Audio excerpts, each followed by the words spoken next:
Hello, good morning students. आपके स्पर्श में हमने पद्य खंड में 2 चैप्टर रीड कर लिए और आपने आई होप आपने क्वेश्चन आंसर लिख लिए होंगे, जिसमें साखी और पद थे। ये पद्य खंड के 2 चैप्टर होने के बाद हम स्टार्ट करेंगे गद्य खंड का फर्स्ट चैप्टर, प्रेमचंद द्वारा लिखित बड़े भाई साहब।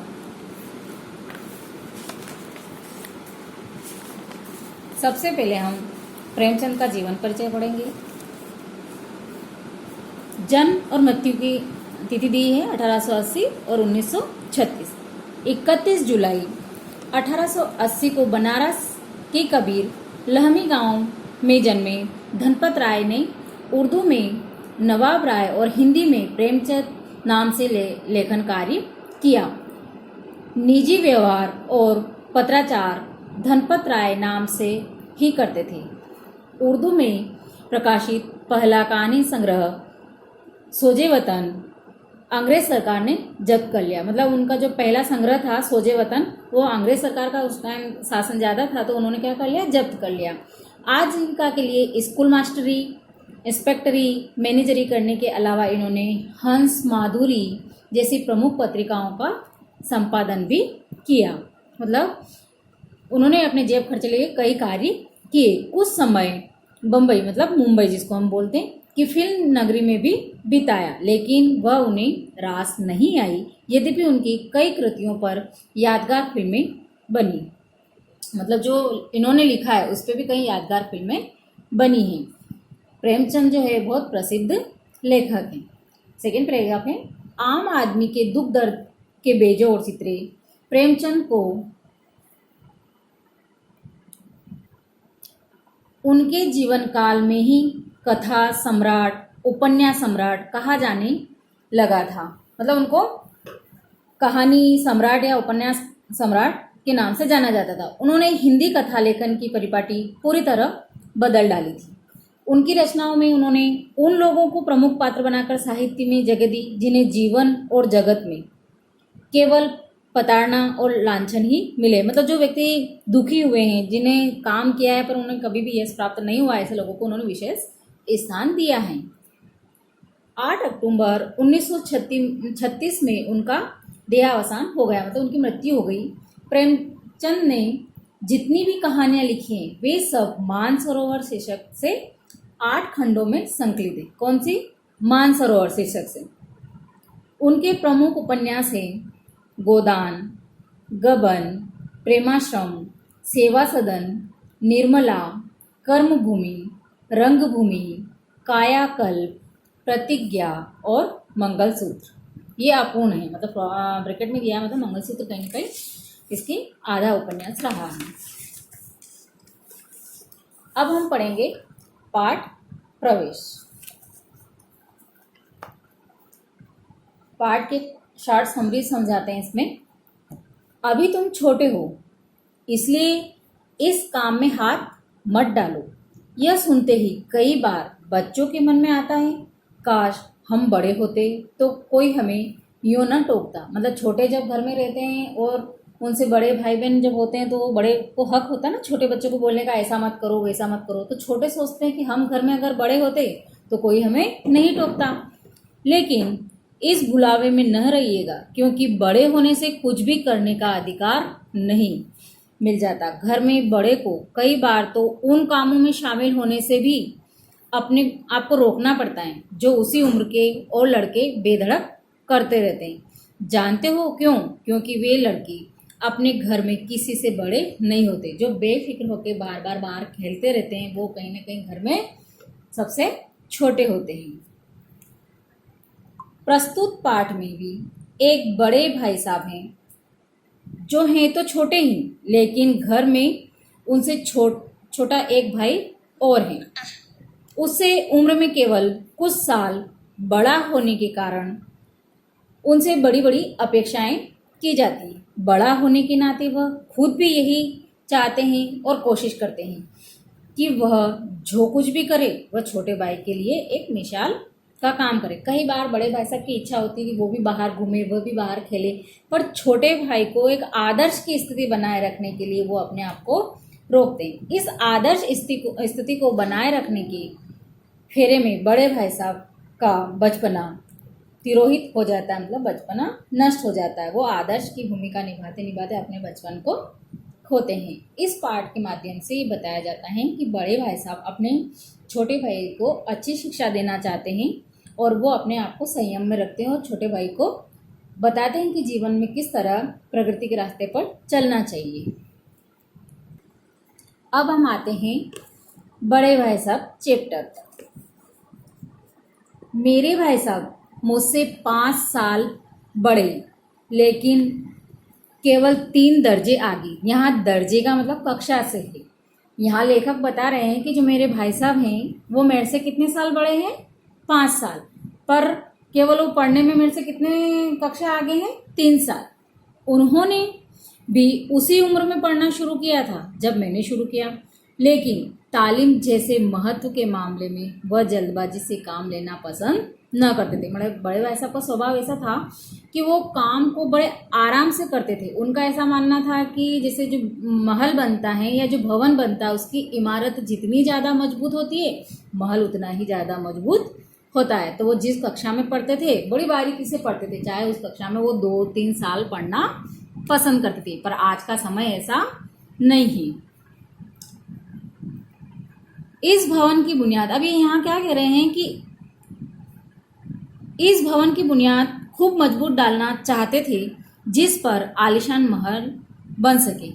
1 साल का काम 2 साल में करते थे, कभी कभी 3 साल भी लग जाते थे। देखो, एक कक्षा में कभी कभी 3 साल भी लग जाते थे। बुनियाद ही पुख्ता न हो तो मकान कैसे पायदार बने। मतलब अगर बुनियाद मजबूत ना हो तो मकान कैसे मजबूत बने। मैं छोटा था, वह बड़े थे। मेरी उम्र 9 साल की थी, वह 14 साल के थे। मतलब 5 साल का अंतर था। उन्हें मेरी तंबी और निगरानी का पूरा और जन्मसिद्ध अधिकार था। मतलब जो बड़े थे वो छोटे के लिए पूरी जिम्मेदारी के साथ काम करते हैं, इसलिए वो पूरा ध्यान रखते थे। और मेरी शालीनता इसी में थी कि मैं उनके हुक्म को कानून समझूं। मतलब छोटे भाई बता रहे हैं, लेखक बता रहे हैं कि मैं हमेशा उनके आदेश का पालन करता था, इसमें मेरी शालीनता थी। वह स्वभाव से बड़े अध्ययनशील थे। मतलब बड़े भाई साहब हमेशा पढ़ते रहते थे, हरदम किताब खोले बैठे रहते और शायद दिमाग को आराम देने के लिए कभी कॉपी पर किताब के हाशियों पर चिड़ियों, कुत्तों, बिल्लियों की तस्वीरें बनाया करते थे। मतलब ऐसा कि वो पढ़ते पढ़ते कभी कभी थक जाते थे तो किताबों कॉपियों पे चित्र बनाया करते थे। कभी कभी एक ही नाम या शब्द या वाक्य 10-20 बार लिख डालते थे। मतलब ऐसा उनका नेचर था कि जब तक कोई शब्द समझ में नहीं आ रहा हो, वाक्य समझ में नहीं आ रहा हो, तो उसी को वो बार बार लिख देते थे। मतलब 10 से 20 बार लिख डालते थे। कभी एक शेर को बार बार सुंदर अक्षरों में नकल करते थे। मतलब एक शब्द को ले लेते जैसे शेर, तो उसी को अक्षर सुंदर राइटिंग में बनाया करते थे, या उसके थकने पर उसका चित्र बना देते करा करते थे। कभी ऐसी शब्द रचना करते जिसमें न कोई अर्थ होता न कोई सामंजस्य। मतलब कभी कभी ऐसे शब्द भी बनाते थे जिसको हम जैसे सार्थक शब्द जिसको कहते हैं कि जिस शब्द का अर्थ निकल रहा हो। कभी कभी वो ऐसे शब्द भी बनाते जिससे जिन शब्दों का अर्थ कभी भी नहीं निकलता था। तो ये बातें लेखक की समझ से बाहर था, जिसे न कोई अर्थ होता न कोई सामंजस्य। मसलन एक बार उनकी कॉपी पर मैंने यह इबारत देखी, स्पेशल, अमीना, भाइयों भाइयों, दरअसल, भाई भाई, राधे श्याम, श्रीयुत, राधे श्याम, 1 घंटे तक। इसके बाद एक आदमी का चेहरा बना हुआ था। मतलब ये इतने वर्ड उन्होंने लिख दिए, स्पेशल, अमीना, सारे वर्ड लिख दिए। उसके बाद एक आदमी का चित्र बना दिया। मैंने बहुत चेष्टा की कि इस पहेली को कोई अर्थ निकालूं, लेकिन असफल रहा। मतलब इस बात को लेखक ने समझना चाहा पर लेखक समझ नहीं पाया कि आखिर उन्होंने ऐसा क्यों लिखा। फिर एक आदमी का उन्होंने चित्र बनाया। लेखक समझने की कोशिश कर रहा था पर उनकी समझ से बाहर था और उनसे पूछने का साहस न हुआ। मतलब छोटा भाई होने के कारण बड़े भाई से पूछ भी नहीं पाया कि आप ऐसा क्यों लिखते हैं। वह 9वीं जमात में थे। अब जमात का मतलब यहाँ कक्षा है। बड़े भाई साहब कौन सी कक्षा में थे? 9वीं में। वो 9वीं कक्षा में थे, मैं 5वीं में। उनकी रचनाओं को समझना मेरे लिए छोटा मुंह बड़ी बात थी। मतलब वो बड़े भाई की बातों को या उनके लिखावट को समझना चाहते थे पर समझ नहीं पाते थे, इसलिए लेखक बताते हैं कि छोटा मुंह बड़ी बात थी। मेरा जी पढ़ने में बिल्कुल न लगता था। अब यहाँ छोटा भाई क्या कह रहा है कि मेरा मन बिल्कुल नहीं लगता था पढ़ने में। 1 घंटा भी किताब लेकर बैठना पहाड़ लगता था। मौका पाते ही हॉस्टल से निकलकर मैदान में आ जाता था। देखो अब उन्होंने क्या बोला कि हॉस्टल से निकलकर, मतलब दोनों भाई पढ़ने के लिए हॉस्टल में आए थे, निकलकर मैदान में आ जाता और कभी कंकरियाँ उछालता, कभी कागज की तितलियाँ उड़ाता, और कहीं कोई साथी मिल गया तो पूछना ही क्या था, मतलब साथी से पूछना ही क्या, बस कहाँ निकल जाते थे खेलने। कभी चार दीवारी पर चढ़कर नीचे कूद रहे, कभी फाटक पर सवार उसे आगे पीछे चलाते हुए मोटर कार का आनंद उठा लेते थे। मतलब ऐसा लगता था फाटक को आगे पीछे करना मतलब मोटर कार चला रहे हैं। लेकिन कमरे में आते ही, देखिए घर में लौटने की स्थिति बताते हैं लेखक कि कमरे में आते ही भाई साहब का वह रुद्र रूप, मतलब गुस्से वाला रूप देखकर प्राण सूख जाते थे, मतलब डर लगने लग जाता। प्राण सूखना मतलब डर लगना। उनका पहला सवाल होता था, कहाँ थे? क्वेश्चन मार्क है। ऐसा पूछते थे कि कहाँ थे। हमेशा यही सवाल इसी ध्वनि में हमेशा पूछा जाता था और उनका जवाब मेरे पास केवल मौन था। मतलब लेखक या छोटा भाई कुछ नहीं बोलता, वो सिर्फ सवाल सुनकर खड़े रह जाता था। न जाने मेरे मुंह से ये बात क्यों न निकलती कि जरा बाहर खेल रहा था। मतलब वो लेखक ऐसा कभी नहीं कहता था कि मैं बाहर खेल रहा था। मेरा मौन कह देता था मुझे अपना अपराध स्वीकार है और भाई साहब के लिए उनके सिवा और कोई इलाज न था कि स्नेह और रोज से मिले हुए शब्दों से में मेरा सत्कार करें। मतलब गुस्से में ही वो वापस उनको कमरे में बुलाते थे। इस तरह अंग्रेजी पढ़ोगे, मतलब भाई साहब के यहाँ लेक्चर स्टार्ट हो जाते हैं बोलने की, मतलब छोटे भाई को सुनाने का काम। इस तरह अंग्रेजी पढ़ोगे तो जिंदगी भर पढ़ते रहोगे और एक हर्फ न आएगा, मतलब तुम्हें एक शब्द भी नहीं आएगा इस तरह से अगर तुम अंग्रेजी पढ़ोगे।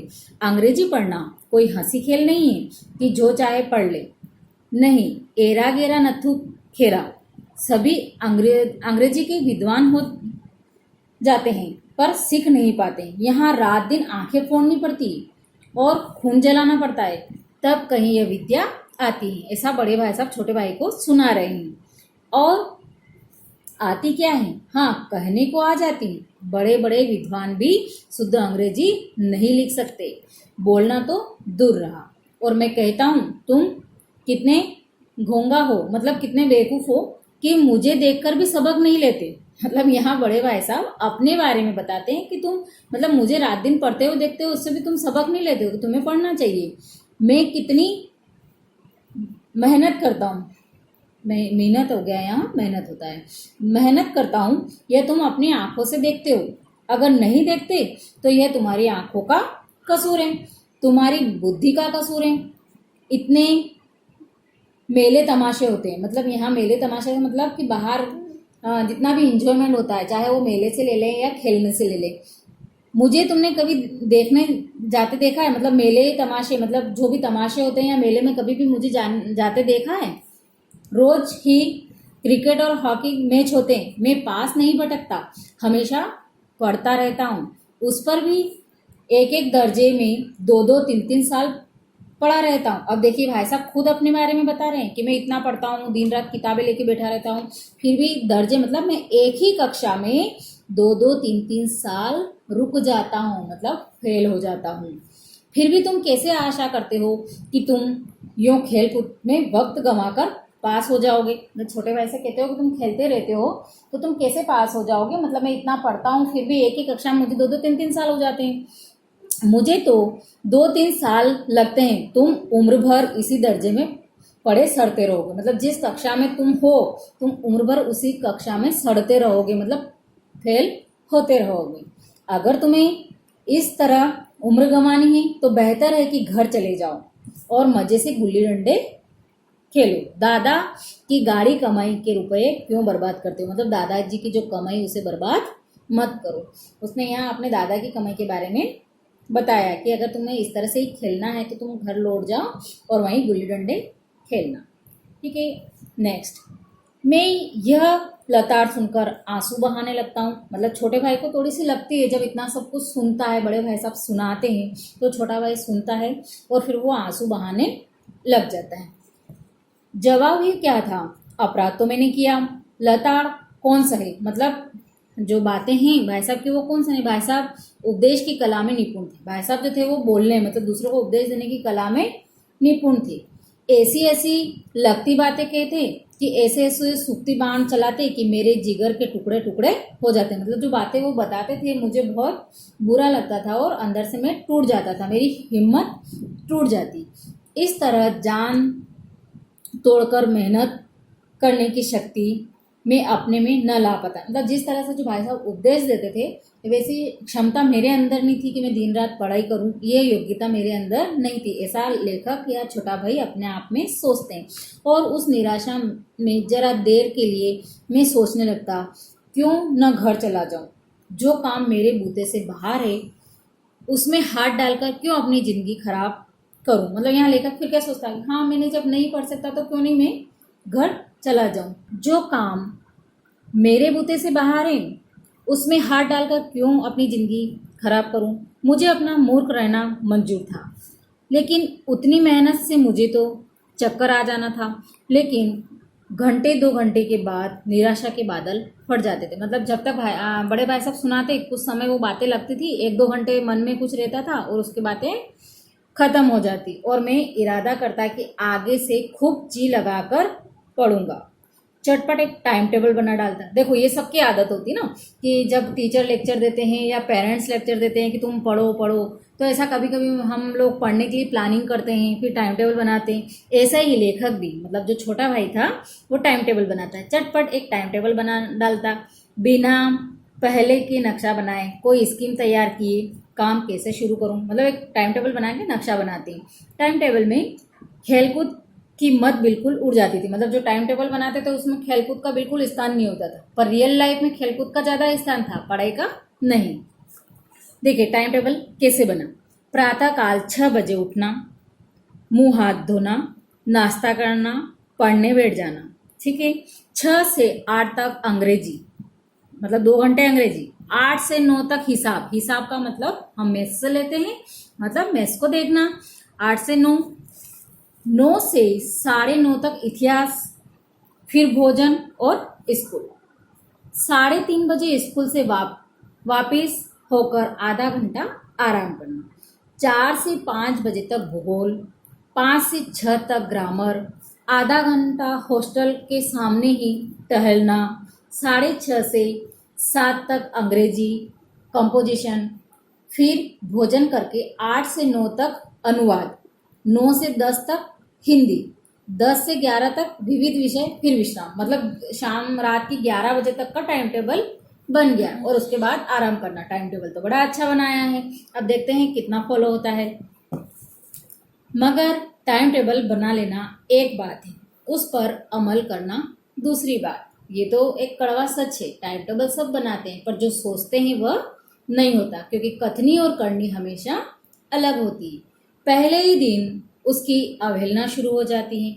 मैदान की वह सुखद हरियाली, हवा के हल्के हल्के झोंके, फुटबॉल की वह उछल कूद, कबड्डी के वह दांव घात, वॉलीबॉल की वह तेजी और फुर्ती मुझे अज्ञात और अनिवार्य रूप से खींच ले जाती। मतलब यहाँ लेखक फिर अपने टाइम टेबल को भूल जाते थे और खेलने निकल जाते थे, और वहां जाते ही मैं सब कुछ भूल जाता। वह जानलेवा टाइम टेबल, मतलब उन्होंने टाइम टेबल को क्या बनाया, जितना इंटरेस्ट से रात के 11 बजे तक टाइम टेबल बनाया ना, वैसा वो क्या कह रहा है कि जानलेवा टाइम टेबल।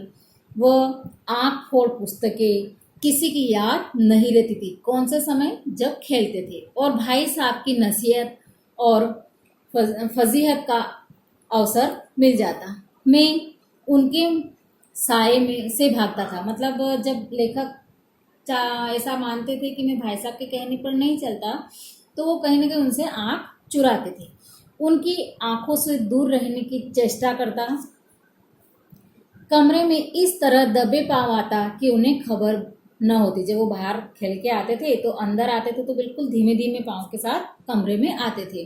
उनकी नज़र मेरी ओर उठी और मेरे प्राण निकले। मतलब डर, प्राण निकलना मतलब डर लगना। हमेशा सिर पर एक नंगी तलवार से लटकती मालूम हुई। मतलब जब भी मैं, लेखक बता रहा है कि जब भी मैं घर लौटता खेलकर तो भाई साहब के सिर पर हमेशा गुस्सा ही होता था। फिर भी जैसे मौत और विपत्ति के बीच भी आदमी मोह और माया के बंधन में जकड़ा रहता है। वो क्या कह रहा है कि मतलब मैं डांट भी खाता था पर मोह माया, मतलब मोह माया का एक खेलने का नहीं छोड़ पाता था, मतलब उससे बंधा रहता था। मैं फटकार और घुड़कियां खाकर भी खेलकूद का तिरस्कार न कर सकता। यहाँ लेखक ने अपने खेल के प्रति कितना इंटरेस्ट बताया उसके बारे में बताया गया है। आज हमने इस पार्ट के पार्ट 1 को पढ़ा। हम नेक्स्ट वीडियो में पार्ट 2 को पढ़ेंगे। मैं अभी आपको मौखिक प्रश्न और लिखित के मौखिक आप 1 लाइन में लिख सकते हैं शॉर्ट रूप में, और लिखित का क वाला आप ये सारे क्वेश्चन आंसर कर लीजिएगा। और जो चैप्टर है, जितना हमने पार्ट 1 पढ़ा है, आप इसकी एक बार रीडिंग लगाइएगा क्योंकि चैप्टर बड़ा है पर इंटरेस्टिंग है।